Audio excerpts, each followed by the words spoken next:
Para a gente iniciar o nosso programa, vou chamar o nosso secretário de Recursos Humanos, Celso Gabriel.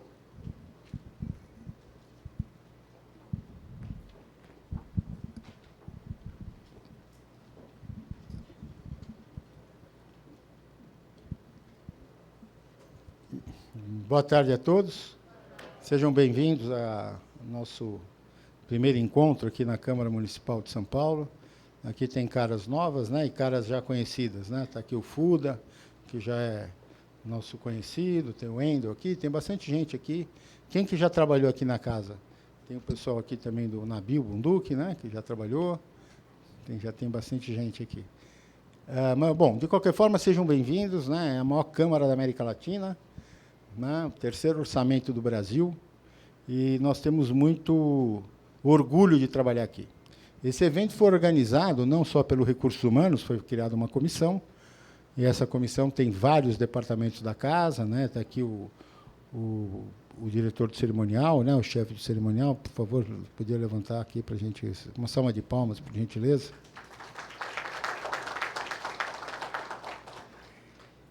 E está aqui, eu também queria agradecer a SGA, né, que é a Secretaria-Geral Administrativa, a Secretaria-Geral Parlamentar, todos aqueles que colaboraram para que esse evento pudesse acontecer da forma que nós gostaríamos. O Recursos Humanos, agora especificamente do Recursos Humanos, ele está preparado para qualquer momento, em qualquer hora, dar cursos em loco no gabinete de vocês. Então, se vocês assim requisitarem, é só fazer um memorando, e nós vamos até o gabinete de vocês e a gente tira as dúvidas de vocês em loco, no local onde vocês trabalham, né? E, caso vocês não queiram fazer em loco, nós temos um local, que é uma sala de treinamento, e nessa sala de treinamento também podem ser feitos esses cursos, que não são tão abrangentes como nós vamos fazer aqui, porque aqui cada departamento vai falar sobre as suas atividades, mas é bom, pelo menos, apresentar as ferramentas necessárias para que vocês possam desenvolver o trabalho de vocês, né, nesses próximos 4 anos, ou talvez até mais. Então, periodicamente, nós promovemos esses eventos para que vocês estejam atualizados com as atividades da casa. Tá? Então, está te chamando. Tá? Com as atividades da casa. Bom, sendo assim, eu queria agradecer a presença de todos. Eu acho que algumas pessoas já sabem, eu sempre gosto de frisar e deixar isso registrado para todos vocês, porque nós temos datas importantíssimas na casa. E essas datas não podem falhar, por favor. São datas importantes, vocês têm que estar sempre atentos para essas datas. Em especial, tem uma data em especial, que eu gostaria que vocês marcassem na agenda de vocês, que é dia 29 de março. Se vocês puderem marcar, por favor. Dia 29 de março. É uma data muito importante. Dia 29 de março é o dia do meu aniversário. Então, vocês, por favor, não façam nenhuma cerimônia, né? Vocês sabem onde eu trabalho, lá no 13º andar. Por gentileza, podem lembrar desta data, que nós estaremos lá, né? Às vezes, de vez em quando, fazem um bolinho, mas vocês também, fica a critério de vocês, né?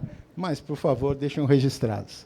E eu queria agradecer muito, né, o Roberto, a Maria do Carmo, a Yara, o Bruno.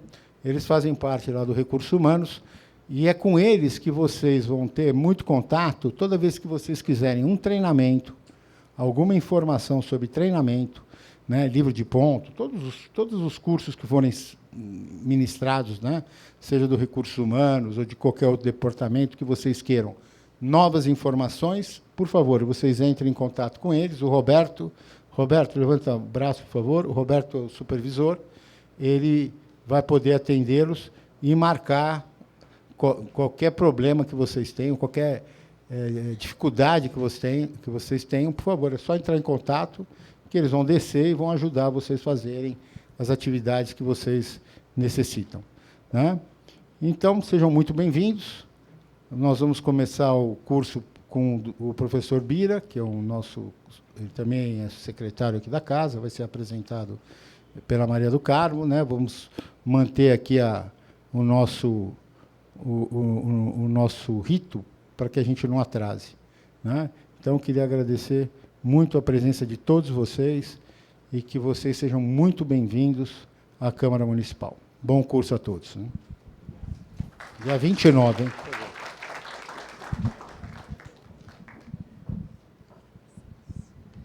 Então, vamos dar início, e nada melhor do que conhecer um pouco mais sobre a Câmara, como o Celso acabou de colocar, a maior Câmara da América Latina. Então, vamos convidar o Bira. O Bira é nosso servidor, e ele se dedica muito, além de ser secretário da documentação, à história da Câmara. Então, Bira, por favor.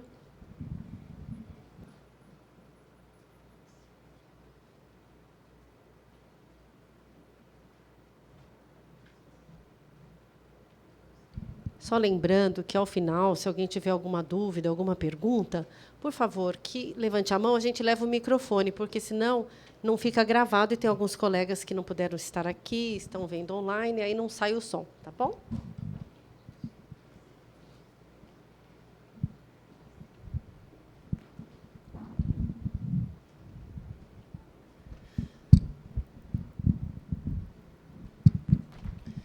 Boa tarde a todos vocês.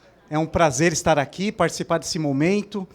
Agradeço à Secretaria de Recursos Humanos, ao secretário Celso Gabriel e todas as equipes envolvidas. Eu acho que esse momento ele é importante porque é um momento de construção até de uma ideia de pertencimento. E eu fico feliz que, quando nós começamos eventos como esse, normalmente se dá uma atenção especial à história dessa instituição. E eu penso na importância disso, porque quando nós temos uma ideia, mesmo que uma ideia panorâmica, sobre esta história, isso nos dá um sentido para aquilo que fazemos aqui. Um sentido de reconhecimento do papel dessa instituição nas transformações pelas quais a cidade passou ao longo do tempo, desde a sua formação lá nos tempos coloniais. Por isso, eu acho que, embora de forma curta, rápida, nós vamos tratar desse assunto, da história da Câmara, e é importante também que vocês saibam sobre as fontes que são produzidas aqui, fontes na sua própria natureza, fontes históricas, e como acessar essas fontes, como trabalhar essas fontes, e como fazer com que essa reflexão sobre o passado seja um instrumento para pensar a cidade nos dias atuais. Porque o passado, ele não serve, e o conhecimento que nós temos sobre o passado, que construímos sobre o passado, não serve apenas para que tenhamos informações eruditas sobre o que aconteceu, ou tenhamos um repertório de curiosidades, mas serve também para pensarmos sobre os rumos da cidade, sobre o presente, pensarmos sobre o futuro também. Então, a minha função aqui na Câmara, eu sou o secretário de documentação, a minha área, ela cuida de 3 supervisões, que é a supervisão de documentação do Legislativo, o SGP 31, nós estamos dentro da estrutura da Secretaria-Geral Parlamentar. Então, nós temos o SGP 31, que é a equipe de documentação do Legislativo. Ali nós alimentamos bases de dados que informam sobre toda a trajetória da Câmara, desde as atas da Câmara do período colonial, que eu vou mencionar daqui a pouco, até a legislação que vai sendo produzida atualmente, os projetos de lei, enfim. Amanhã haverá uma apresentação mais específica sobre essas bases de dados, que são mais de 30 bases de dados, que nós alimentamos na nossa secretaria. Então, amanhã vai ser mais específico sobre isso. Nós temos uma outra supervisão, que é o SGP 32, que é a biblioteca da Câmara. É uma biblioteca que existe, ela foi concebida em 1907, e em 1919, finalmente, ela foi implantada. Então, é um departamento, uma área da Câmara que tem mais de 100 anos e que reúne também todo um acervo bibliográfico para atender às demandas dos gabinetes, as diversas demandas que existem aqui na Câmara. E um outro setor, que é o setor de arquivo geral, o arquivo da Câmara, que fica lá no primeiro subsolo. Tanto a biblioteca como a documentação do Legislativo ficam no segundo andar, e no primeiro subsolo temos o arquivo geral, com a documentação original que nós temos desde o final do século XIX, desde o começo ali também do século XX. Então, nós temos todo esse material que está ali preservado, tá bom? E também muitos materiais digitalizados disponíveis na internet. Quero ver só se a minha apresentação vai... Ah, já está ali. Vamos lá. Olha só, nós temos na página da Câmara... Ah, esqueci de dizer, a minha formação é na área de História. Eu estou aqui desde 2008 e tenho um carinho, um apreço assim, muito especial pela história da cidade. E ao vir aqui, ao estar aqui, acabei me conectando à história da instituição e pensando a trajetória da cidade e como que ela se conecta às nossas vidas. Então, olha só, nós temos na página da Câmara, tem lá uma área que é o site da Secretaria de Documentação. Então, aqui vocês encontrarão as bases de dados, nossas bases de dados, que são várias, que tratam de legislação, projetos, enfim. Ali nós temos informações sobre o acervo documental, bibliográfico da Câmara Municipal. Então, explorem esse site, entrem lá, pesquisem ali, é bem interessante. Aqui nós temos também na Câmara uma página, um site, que é o Centro de Memória da Câmara Municipal. E ali reúnem informações históricas produzidas, não só pela minha área, que é a Secretaria de Documentação, mas pela área de comunicação também aqui da Câmara. Nós temos a área de comunicação, que vocês também conhecerão, mas a área de comunicação tem lá equipes de jornalistas que também escrevem sobre a história da Câmara, e ali vocês vão encontrar muitas informações históricas bem interessantes, uma linha do tempo. Encontrarão esse material que eu escrevi em 2010, é um resumo, um panorama histórico da história da Câmara. O acervo artístico da Câmara também, nós temos aqui um acervo artístico. Quando você vai até o Salão Nobre, por exemplo, você vê obras de arte ali bem interessantes. Então, aqui nós temos explicações sobre isso. Esse material impresso está esgotado, mas nós temos ele digitalizado nessa área aí do Centro de Memória, tá? Essa é uma publicação das atas da Câmara, porque a Câmara ela foi fundada em 1560. A Câmara Municipal de São Paulo surgiu em 1560. E os documentos mais antigos da Câmara estão numa instituição, que eu vou mostrar aqui para vocês daqui a pouco, que é o Arquivo Histórico Municipal, os documentos originais do período colonial e do período do Império. Então, até o século XIX, até meados do ano 1900, a documentação mais antiga da cidade de São Paulo e da Câmara estão ali no Arquivo Histórico Municipal, que é uma instituição do Poder Executivo muito importante de preservação dessa história. A ata mais antiga preservada é uma ata de 1562. Essa ata ela tem ali uma escrita muito diferente, uma escrita lá do passado, e está corroída pelo tempo. E nós podemos dizer que o arquivo da Câmara ele existe desde essa época, porque as orientações que vinham da coroa portuguesa diziam que os documentos da Câmara tinham que ser preservados num baú. Então, havia um baú especial, tanto que um dos mais antigos que tem está no Museu Paulista, um baú da Câmara, onde eram guardados os documentos. Todas as decisões registradas em ata, elas eram preservadas nesse baú. E hoje nós temos um acervo bastante completo. Alguns documentos se perderam, mas é um dos acervos do período colonial mais completos que existem. Esse material passou por um trabalho de paleografia, começou a ser transcrito, e existem publicações com esse material transcrito que nós temos aqui no prédio da Câmara. Então, desde 1562, esse material ele está para consulta e também está digitalizado. Há muitos pesquisadores que fazem suas pesquisas usando esse material, seja do período colonial ou até os dias atuais. Há uma diferença. Até o ano 1903, as decisões da Câmara eram registradas em atas, no formato de ata. Então, era um registro mais objetivo, conciso. A partir de 1903, começou o trabalho na Câmara Municipal de taquigrafia. Os discursos dos vereadores passaram a ser registrados na íntegra. E isso passou a ser uma fonte muito interessante, porque, até então, só havia as decisões mais objetivas. Olha, a Câmara se reuniu e decidiu por isso, isso, isso, isso. A partir de 1903, você tem o discurso dos vereadores. E os volumes de materiais gerados, os volumes aumentaram bastante. Então, você consegue localizar os discursos e as falas e o calor do momento. Muito mais do que olhar um projeto de lei, quando você lê um discurso de 1910, 1915, 20, até os dias atuais, você sente as tensões, os planos, os projetos daquele período, os desafios da Câmara e da cidade naquele momento. E isso me faz pensar também na necessidade aqui, né? O reconhecimento de que aquilo que é produzido hoje também tem um sentido histórico. E produz uma história que vai sendo registrada no cotidiano e que servirá para reflexão também no futuro, né?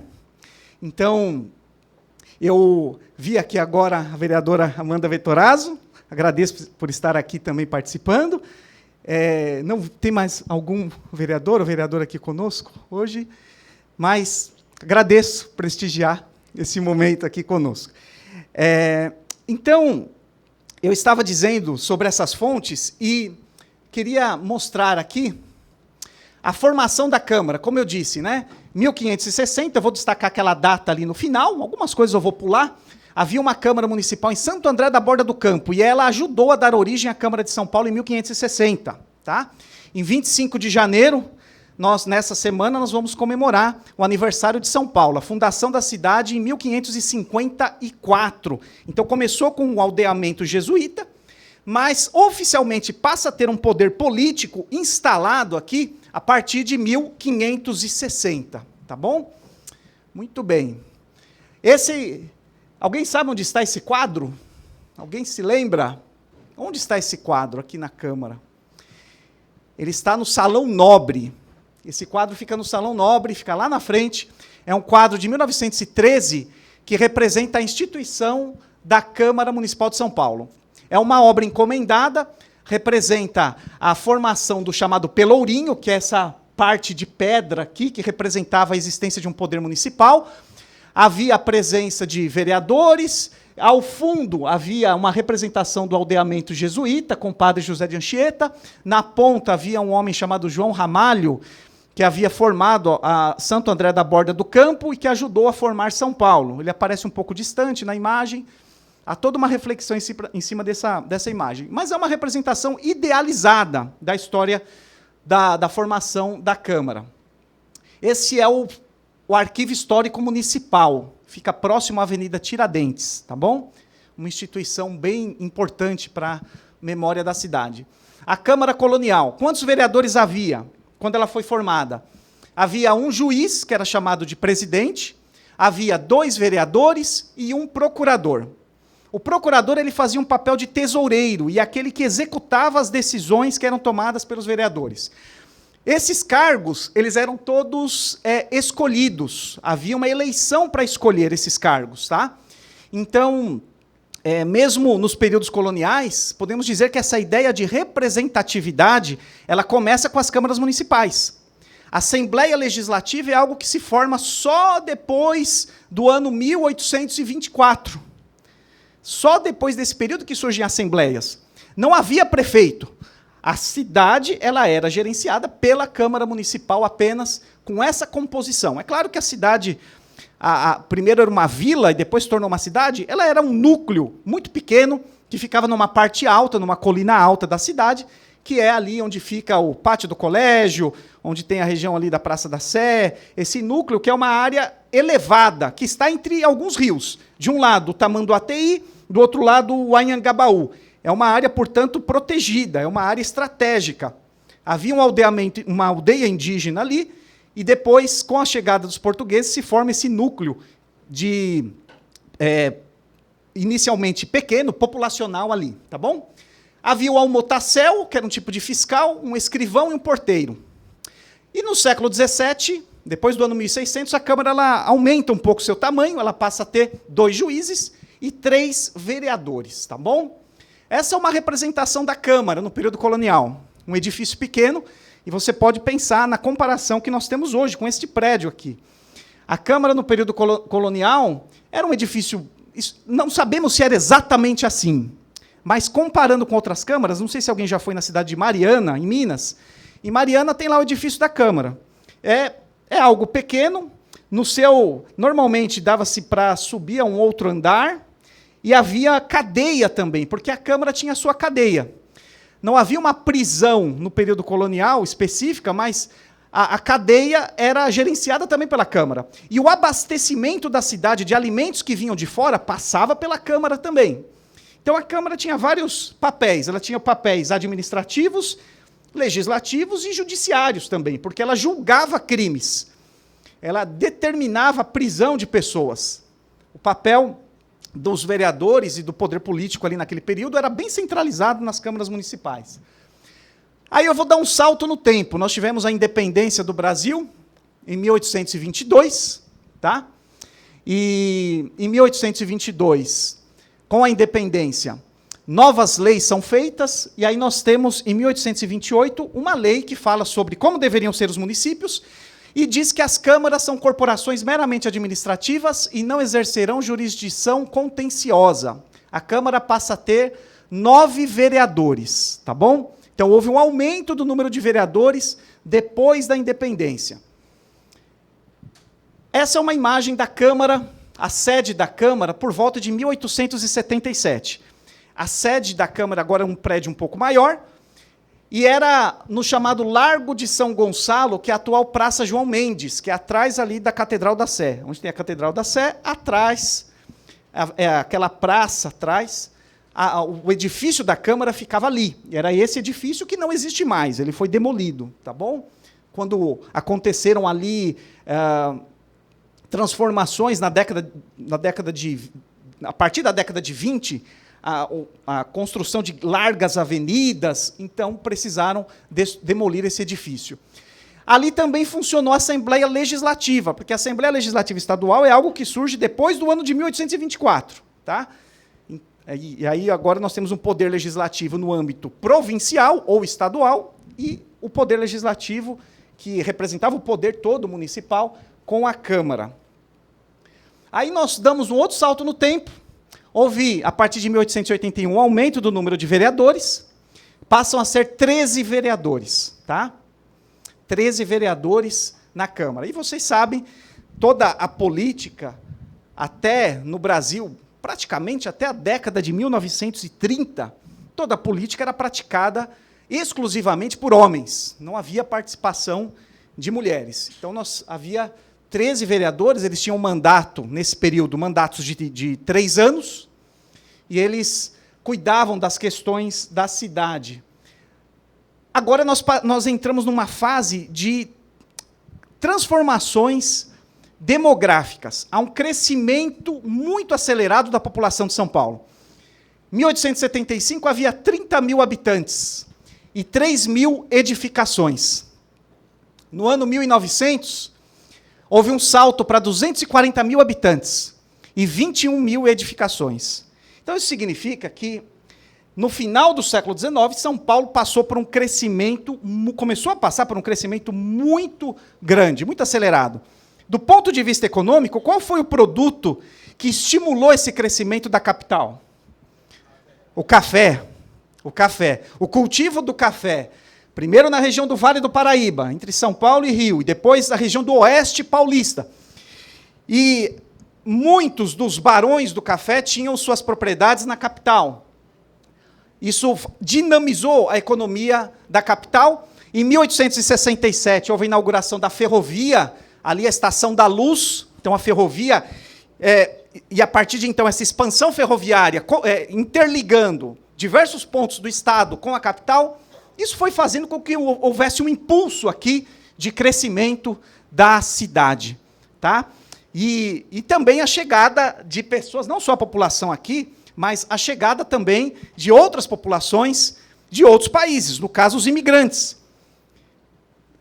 né, antepassados de muitos de vocês que estão aqui. É um período aí, final do século XIX, chegam muitos imigrantes, tá? Sobretudo imigrantes italianos, também portugueses, espanhóis, depois vem os japoneses, enfim, nós temos um crescimento aí da cidade e um dinamismo. Uma cidade que ainda tinha um perfil provinciano, como uma cidade de interior, com construções do período colonial e do Império, mas ela estava crescendo e os vereadores precisavam discutir esses pontos. Depois tivemos a proclamação da República, em 1889, e em 1898 é criado o cargo de prefeito. Finalmente tem prefeito. Até então não havia prefeito.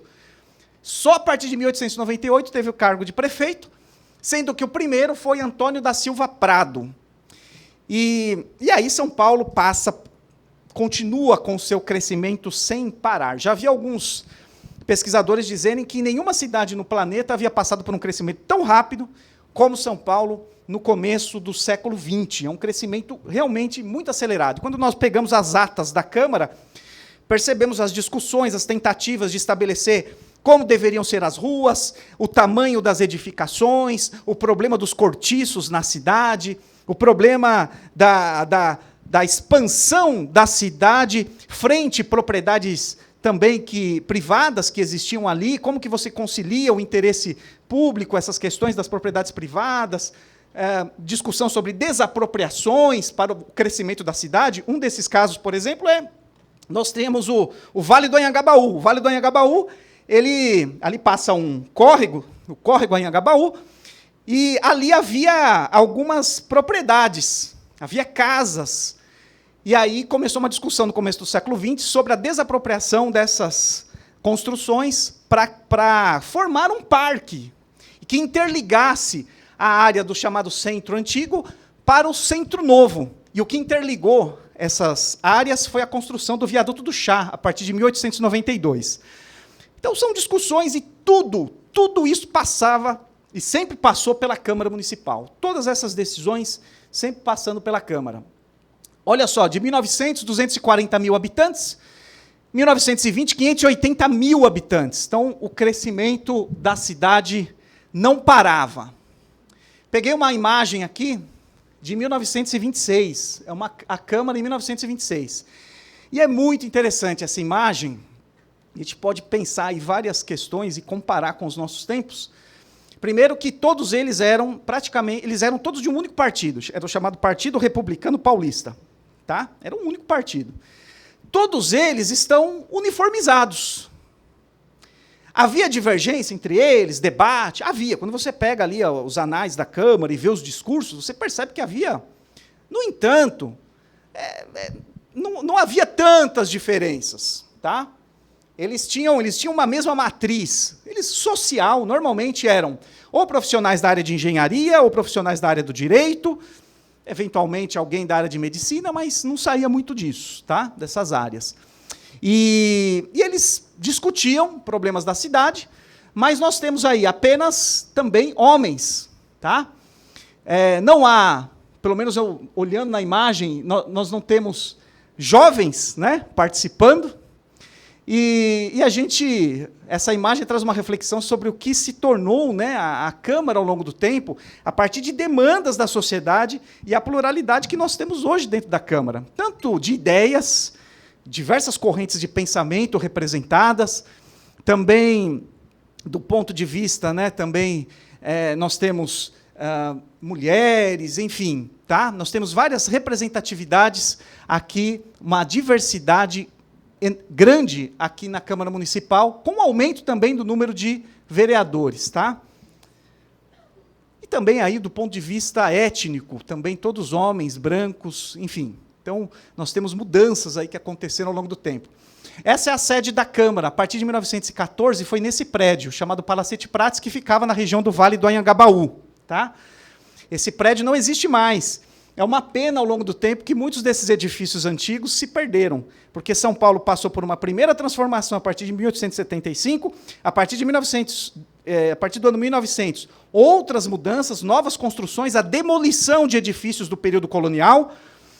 E depois, esses edifícios aí da década de 20, 30, muitos foram demolidos na década de 50 e 60, com uma maior verticalização e crescimento de prédios na cidade. Aí uma outra imagem da Câmara, tá? Esse edifício aqui, ficava na rua Líbero Badaró. Nós temos fotos de como era o plenário aí nesse período. Tá? Bem interessante. Nessa época, uma menção, né? Nós tivemos um dos vereadores se tornou prefeito e depois se tornou presidente da República, que foi Washington Luiz, bastante interessado na história de São Paulo. Em 1930, fecharam as câmaras. Se a gente pensa assim, quando que a Câmara Municipal fechou? Ela fechou em 1930, por conta da ascensão de Getúlio Vargas, houve mudanças administrativas, foi criada a Justiça Eleitoral, não se fazia uma Constituição para o país, e aí em São Paulo surge um movimento que reivindica a criação de uma Constituição. E aí acontece a chamada Revolução Constitucionalista de 32, que é um evento bastante significativo para a história da cidade e para a história do Estado. Também não vamos entrar em detalhes nisso, só esse sobrevoo. A Câmara reabriu depois que foi criada uma Constituição, em 34. Em 36, a Câmara reabriu por um curto período. Em julho de 1936, a Câmara reabriu com 20 vereadores. Estamos vendo um crescimento gradual do número de vereadores. E os prefeitos, a partir de 1930, eram nomeados. Olha só, de 1930 a 1953, todos os prefeitos foram nomeados. Todos os prefeitos foram nomeados. Então, a representatividade pequena que houve foi dos vereadores, que eles sim foram eleitos. Mas por que 2 anos só? Menos de 2 anos, na verdade. Porque em 1937 foi criado o chamado Estado Novo, um governo que Getúlio Vargas acabou com a Constituição, que havia sido criada no governo anterior dele, instalou uma nova Constituição, acabou com as eleições e fechou as câmaras municipais. Tá? Não só a Câmara Municipal, como a Assembleia Legislativa, a Câmara Federal e tudo mais. E aí, depois de 1946, depois do fim do Estado Novo, é feita uma nova Constituição, e aí nós temos a Lei Orgânica dos Municípios. Hoje, a Lei Orgânica, ela foi feita, a nossa Lei Orgânica foi feita pela Câmara, 1990, tá? Depois foi sofrendo alterações, mas é 1990, e a responsabilidade da Câmara, a sua autogestão. Agora, em 47, a Lei Orgânica era feita pela Assembleia Legislativa, então a Câmara ela tinha uma autonomia muito pequena. A Lei Orgânica, que servia para todos os municípios, servia também para a cidade de São Paulo, e a Câmara não poderia fazer nada a respeito. Aí nós vamos ver as mudanças ao longo do tempo. Em 1947 foram eleitos 45 vereadores. De 20 vereadores, saltamos agora para 45. Já houve um outro aumento do número de vereadores. A cidade já chegava aí perto de 1 milhão de habitantes. E ainda não era a maior cidade do país. Ela se tornou a maior cidade do país na década de 50. Mas já era uma cidade que rivalizava em termos demográficos com a capital, né, que era o Rio de Janeiro. Aí nós temos um vereador da legislatura de 48, que foi Jânio Quadros. Jânio Quadros foi vereador, foi deputado estadual, depois virou prefeito da cidade. Em 53 ele se tornou prefeito, foi o primeiro prefeito eleito. Desde a década de 20, foi o primeiro prefeito eleito pelo voto popular. Depois ele se tornou governador, deputado federal, até que finalmente ele se tornou presidente da República. Mas a carreira dele começou aqui na Câmara Municipal, e aí é uma foto de um concurso, esse concurso deve ser ali meados de 1950, prova de datilografia, e o Jânio Quadros fazia questão de estar ali como fiscal, tá? Fiscal da prova desse concurso, tá bom? temos vários discursos aí dele também bem interessantes. Nos anos 50, a Câmara se torna um canal de reivindicações dos bairros por infraestrutura, saúde, lazer, educação, assistência e etc.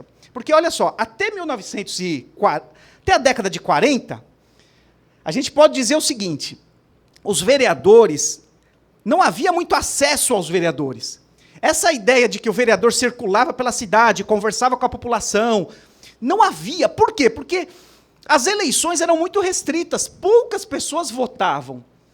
E como havia um único partido, previamente as cartas já eram dadas. Quem ia ser eleito, havia também questões de manipulação do voto. Tá? Então, o vereador estava numa posição em que o diálogo direto com a sociedade, não havia essa necessidade, e nem essa questão da busca por eleitores também, pela adesão de ideias e tudo mais. A partir da década de 50, as coisas mudam, porque nós temos uma Constituição, a de 46, em que o voto se torna muito importante, e agora os vereadores passam a ir até a população. Também, ainda numa representatividade muito pequena, também começamos a ter vereadoras, também, a partir desse período, mas os vereadores começam a ter mais diálogo com a sociedade, a ir nos bairros. E a população começa também a estar mais próxima da Câmara, e começa também a trazer demandas e uma certa pressão quando necessário. Surgem as sociedades amigos de bairro, e os debates na Câmara eram sobre problemas locais e nacionais. Não se falava só dos problemas locais. Se debatia qualquer assunto, tá? Desde questões internacionais, problemas nacionais, tudo era debatido no plenário da Câmara. Nos anos 50, nós temos aí Jânio Quadros como prefeito, e 61 a 65, Francisco Prestes Maia. Também são prefeitos eleitos. Tá? Após 1964, nós temos, então, a formação ali do período do governo dos militares. E a Câmara começa a passar por mudanças também, o Brasil todo. O ato institucional número 1 de 64 é cassado o mandato de um vereador, Moacir Longo. Tá? Está bem, já está velhinho e ele está vivo. Né? Já deu entrevistas aqui, já contou sua história, tá? Sua história de vida. Moacir Longo. O ato institucional número 2, 1965, acabou com a pluralidade partidária. Havia vários partidos. De repente, agora eles têm que ficar aglutinados em 2, Arena e MDB. O ato institucional número 3, de 66, prefeitos das capitais passam a ser nomeados pelo governador. Os governadores, então, passam a nomear os prefeitos das capitais. Nós tivemos prefeitos eleitos de 53 e depois, até 1966, os prefeitos eleitos. A partir de 69, aí já são prefeitos nomeados. E aí o acirramento das tensões com o ato institucional número 5 de 68. A política municipal, é interessante que a gente percebe uma redução da discussão dos problemas nacionais. Começa a se discutir mais os problemas locais. Tá? E aí nós temos os prefeitos Faria Lima, que foi eleito pelo voto popular em 65, e depois, em 69, já não era mais prefeito eleito, mas nomeado pelo governador, prefeito Paulo Maluf, em 69. Aí nós temos uma redução da representatividade. De 45 vereadores, a Câmara passa a ter 21 vereadores. Houve uma redução. E 2 vereadores cassados por divergências com o regime militar, tá? Tiveram seu mandato cassado. Curioso que eram militares também, de origem militar, mas tiveram seus mandatos cassados. 21 vereadores, houve uma redução. E esse prédio aqui, eu vou pegar uma imagem aqui, essa imagem é a construção do prédio da Câmara. Esse prédio aqui foi inaugurado em 69. E ele foi preparado para abrigar pelo menos 45 vereadores. Mas, de repente, houve uma redução do número de vereadores, e aqui depois foi criado também o Tribunal de Contas do município, também foi sediado aqui por um tempo, e também outras instituições municipais acabaram ocupando o espaço aqui da Câmara. Tá? Mas, voltando aqui, o período dos prefeitos nomeados foi de 69 até 85, e os vereadores representavam a população por meio do voto, porque os prefeitos não eram escolhidos pelo povo. Os prefeitos eram nomeados, tá? Quem era escolhido pelo voto popular eram os vereadores. Então, eles se tornam representantes, tá? Nós temos aqui uma discussão também sobre as eleições diretas na década de 80, vem aquele processo de redemocratização, vem todo aquele processo de volta do pluripartidarismo, o fim do AI-5, questões ligadas à anistia, enfim, uma série de transformações no final dos anos 70, começo dos anos 80. Se discutia aqui bastante as eleições, as reivindicações por eleições diretas para presidente, naquele plenário que tem do lado de fora da Câmara, tá? Naquela área, né? Nós temos ali, havia também, as pessoas podiam discursar. E aí nós temos a Assembleia Municipal Constituinte, de 1990, promulgação da Lei Orgânica de São Paulo, tá? O número de vereadores tinha aumentado para 33, e depois, nos anos 90, e essa questão da Assembleia Municipal Constituinte é importante, porque lembra que lá, em 47, a lei orgânica ela era feita pela Assembleia Legislativa. Agora não, a Câmara faz a lei orgânica para o município. Isso foi uma mudança de paradigma muito grande. E também essa perspectiva da Câmara de receber a população, porque a Câmara era um espaço mais fechado, mais restrito. E desde esse período, sempre se reitera essa necessidade do envolvimento da população com as questões que são tratadas aqui, tá? Nós temos, para fechar aqui, a 11ª legislatura, em 93, o número de vereadores sobe para 55. Desde o período colonial, né, aquele número muito pequeno, e aumentando gradativamente, hoje nós temos 55 vereadores, e sem nenhuma interrupção das atividades da Câmara. A Câmara foi fechada em 1930 a 36, depois de 37 a 47, 48. Depois a Câmara não fechou mais, ela funcionou de modo ininterrupto, tá? E chegando até os dias de hoje, isso reforça o papel da Câmara, o papel dessa instituição, tá? Aqui na cidade de São Paulo, tá? E todos nós fazemos parte dessa história, de um modo ou de outro. Alguns nasceram, talvez muitos aqui nasceram aqui na cidade de São Paulo, têm sua história de vida ligada às questões sociais, políticas aqui da cidade, tem uma experiência também profunda com isso, e estão num espaço muito importante, existe um fio de tradição que une aquele passado colonial aos dias de hoje. Não é a mesma Câmara do começo do século XX, não é a mesma Câmara de 1950, é uma nova Câmara. Como será essa Câmara daqui 50 anos? Não sabemos. Mas nós estamos vivendo esse momento é a nossa história, né? Aqui. É a história dos vereadores, vereadoras eleitos, e todos nós que participamos, seja aqui como diretamente os funcionários aqui, os funcionários ligados aos gabinetes, todos cumprindo o seu papel. E eu nasci na cidade de São Paulo, e também fui professor por 12 anos, fui professor de História por 12 anos, né?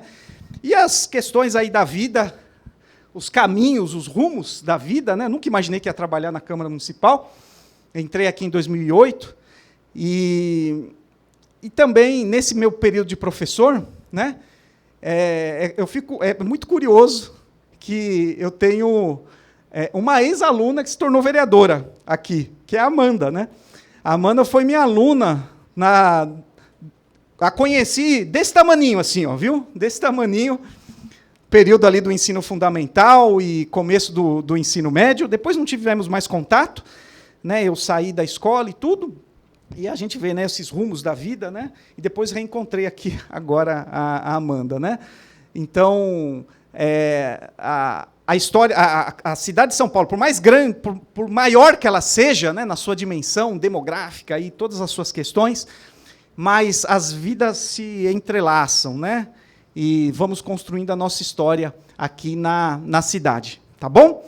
Eu quero terminar agradecendo a vocês e desejando um ótimo ano para todos vocês na construção dessa história que é a história da nossa cidade. Obrigado.